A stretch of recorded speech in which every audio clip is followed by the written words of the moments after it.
wild discovery.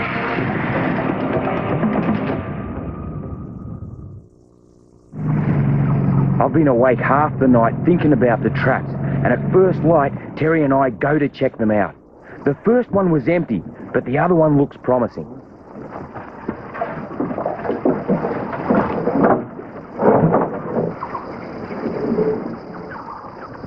Looks like we've got one, but is it the one we want?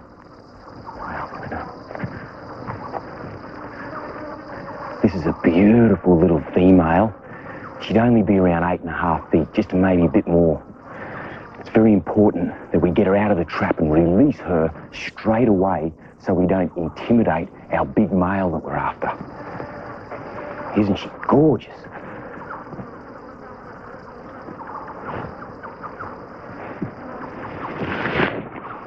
Our target male will have seen his trapped female and will most certainly avoid this trap. It's a good job we set to.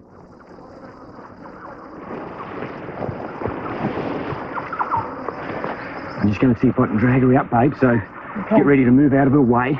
Okay. Be careful. Yep. Grab the net over there, babe. I've got her. You're safe. Pull, pull, pull. Pull, pull, pull. Pull. That's it.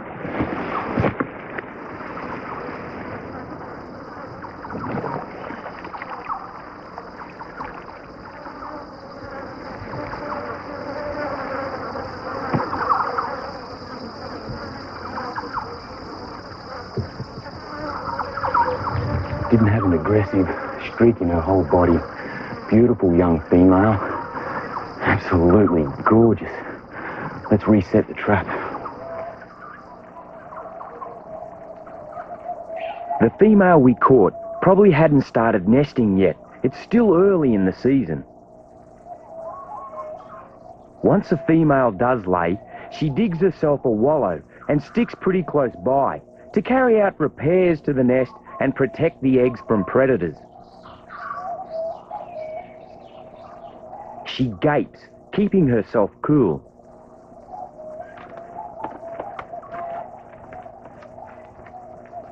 With the trap reset, Terry and I can take the time to have a look around.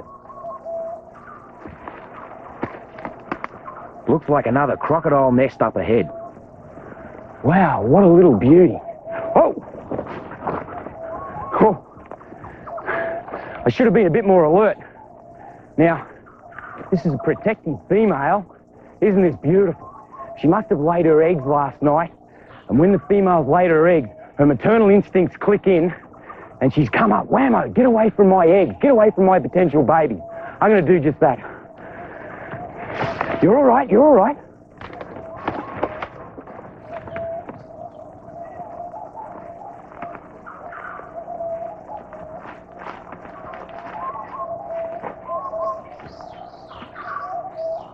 She'll probably guard the nest until the eggs are ready to hatch.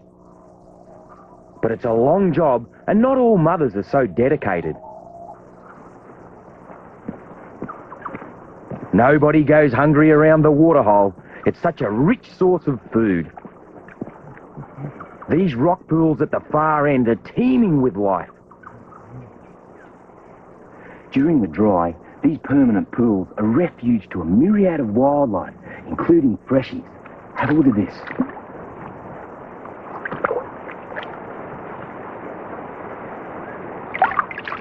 Here's the remains of last night's meal. They're yabbies, crayfish, and the freshie that ate them is probably still around.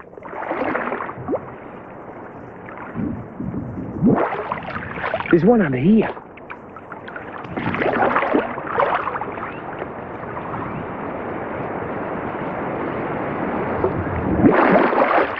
Have a look at this little blighter. Crikey, he's as fat as mud. These waterholes are just crawling with wildlife. There's yabbies and fish biting at me, which is perfect for these little freshies. Hey, where you going, mate? Oh, he should come in. The water's so cool. These pools are also the perfect place to cool off. I think these rock shocks are all shaded over and keep it cool. Ooh, it feels great. But hang on a minute. What's that? Looks like something else had the same idea.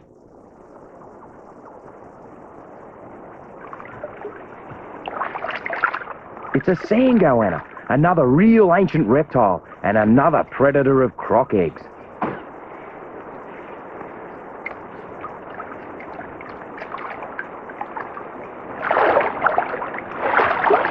If I can get close up, I'll show you just how big it is.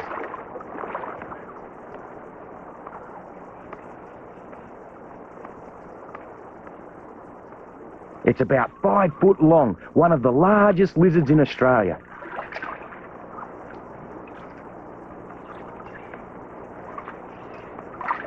Reptiles have been here for a lot longer than humans, and they're better adapted to this rocky terrain. That forked tongue tastes the air, picking up any traces of a potential meal.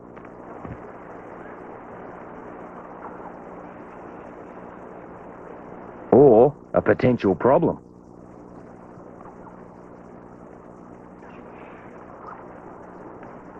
Like the crocs, goannas are masters of their domain, the product of nearly 100 million years of evolution.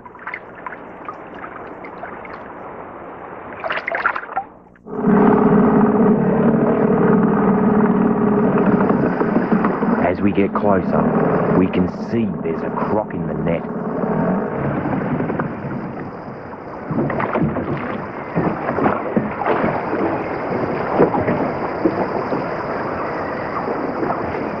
It's him.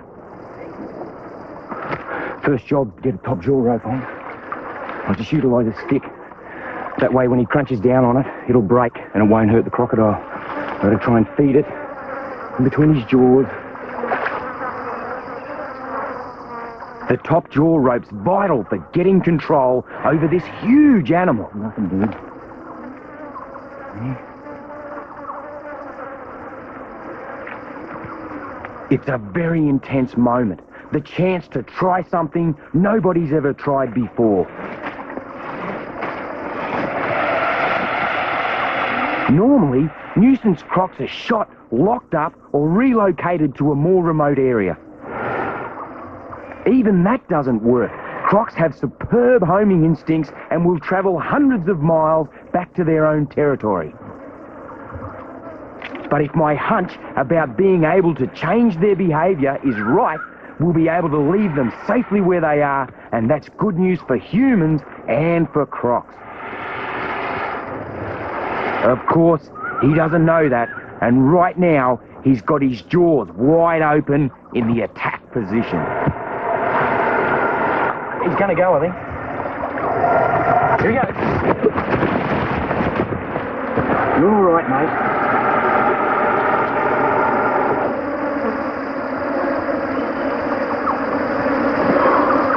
They don't fight often, but when they do, it's explosive power, and that's where this top jaw rope comes in really handy. Here comes my team. Give us a hand to get the barricade off, fellas.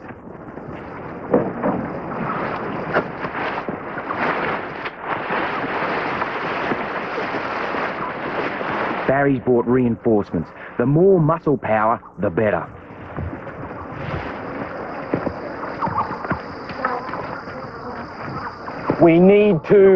We just need a moment to be sure what's the best thing to do.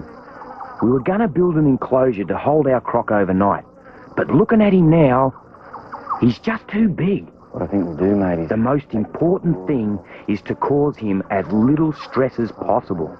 Despite their size, crocs are particularly sensitive to stress. They're designed for short, sharp bursts of action. A long struggle can be fatal. That's one of the drawbacks of removing them from the wild. The journey alone can kill them. We decide to leave him right where he is.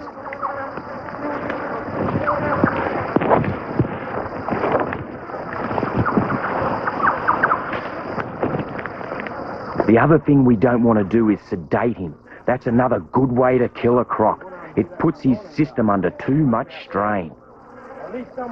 Instead, we want to calm him down as quickly and naturally as possible. Through here, Wes.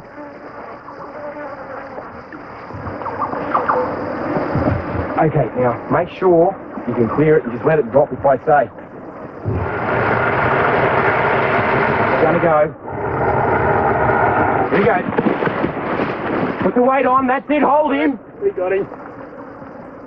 Good work, fellas. I'm going to keep going.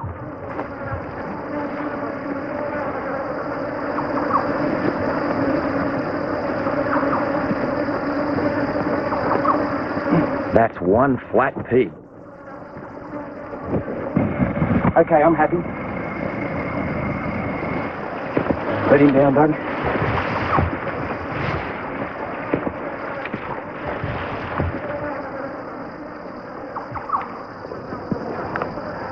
Now that we've got him secured, settled, and relaxed, quite comfortable, I guess, we'll get some buckets of water and we'll cool him down, keep him moist, because we've decided to keep him overnight, and we'll get lots of water in and around his cloacal region, wash all this dead pig around so there's no chance of infection, and try and keep him as happy as a pig in mud.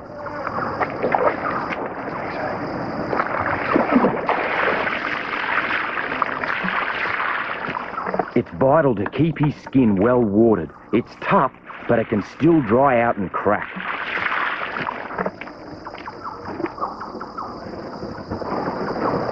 And a few hours in direct sunlight could be downright fatal. He's a reptile, so he can't regulate his own body temperature. We've bought a big tarpaulin to provide some shade. This is really nice and shady, quite cool with that breeze blowing through. It's important that we leave him alone now for a few hours just to let him relax.